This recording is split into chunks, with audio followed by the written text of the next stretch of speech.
दिलाने आए। जर्जर हुए धर्म की हानि, बारे असुर महाभिमानी, तब तो प्रभु धर्म मनु शरीरा। बाबा जी बहुत दिनों के हैं।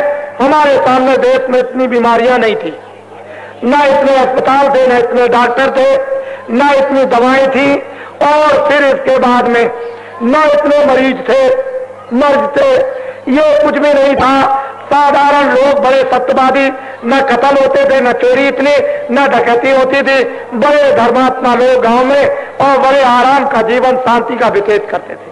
लेकिन न मालूम ये क्या हो गया, आपने ये क्या कर डाला, कुछ समझ में नहीं आया। आपको शांति मिलनी चाहिए थी, चैन अमन, मानवता आनी चाहिए थी, सत्यता आनी चाहिए थी, चरित्र आना चाहिए था। एक दूसरे के काम आते तो पिता पुत्र, एक जान के प्यासे, पति पत्नी, भाई बंद, अड़ोसी पड़ोसी। ये देश के अंदर में क्या हो गया, इसको तो आपको समझना चाहिए। कलयुग में सतयुग आएगा, उसके लिए आप तैयारी करो। बाबा जी ने आपको सीधी सादी बात बताई है, अब हमारी बात को आप और सुन लें। मैं भगवान का संदेशा लेकर आया हूं। जो मैंने 75 के पहले कहा था वो सब आपने अपनी आंखों से देख लिया। अब मुझे कहने और बताने की कोई जरूरत नहीं है।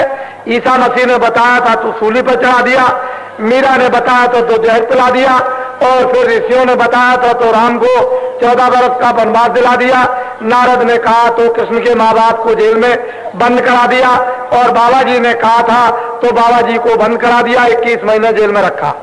अब बाबा जी बताने वाले आपको नहीं है, और बेड़िया भी पहराई, काल कोठरी में बंद भी किया। और अब बाबा जी आपको इसलिए नहीं बताएंगे कि आप में कोई दम नहीं है, कोई आप में हिम्मत नहीं है, कोई आप में पुरुषार्थ नहीं है। आप तो बिल्कुल एकदम जानवर हो गए, जिधर डंडा मारो उधर ही चले जाओ, सीधे उधर ही भाग जाओ। तो अब इंसान और वीर नहीं रह गए, अब तपस्वी और सत्यवादी नहीं रह गए, अब कुर्बान नहीं रह गए, अब शहीद नहीं रह गए। अब तो मतलब ये सब के सब हिजड़े। जब नसबंदी हो गई तो सब हिजड़े हो गए, जब नसबंदी हो गई तो सब हिजड़े हो गए। और हिजड़ों का तो एक आपने तमाशा कभी सुना होगा कि जब भगवान राम को 14 वर्ष का वनवास होने जा रहा था तो तमाम लोग भगवान को विदा करने चले। जब शहर से निकलने लगे तो लोगों ने पूछा कि ये क्या हो रहा कि भगवान को वनवास हो गया तो हम लोग विदा करने जा रहे। तो अयोध्या के हिजड़े भी विदा करने निकल पड़े और ढोल मजीरा बजाते हुए चले। जब नदी के किनारे पहुंचे तो भगवान राम नर नारियों की तरफ मुंह करके खड़े हो गए, पीछे हिजड़े खड़े हो गए। उन्होंने कहा नर नारियों तुम रो मत, सबके सब अयोध्या लौट जाओ घर, मैं 14 वर्ष जल्दी आ जाऊंगा खत्म करके। तो नर नारियों को आदेश दिया, वो तो चले गए, लेकिन पीछे हिजड़े खड़े रह गए। उन्होंने सोचा मुझे तो भगवान ने कुछ नहीं कहा, तो नदी के किनारे पड़ाव डाल के पड़ गए। नदी के किनारे पड़ाव डाल दिया और पड़े रह गए। जब भगवान राम 14 वर्ष के बाद जब नदी के किनारे आए तो देखा कि बहुत से आदमी पड़े हुए। उनसे पूछा भाई तुम लोग कौन हो? कहने लगे हम तो सरकार अयोध्या के हिजड़े, यहाँ कैसे पड़े हो? कि हजूर मैं तो आपको विदा करने आया था, विदा करने आया था। तो तुम लोग जो गए क्यों नहीं? कि हजूर सरकार आपने तो नरनारियों से कहा था, हमसे तो कहा नहीं। तो तुम 14 वर्ष से यही पड़े हो, 14 वर्ष से नदी के किनारे।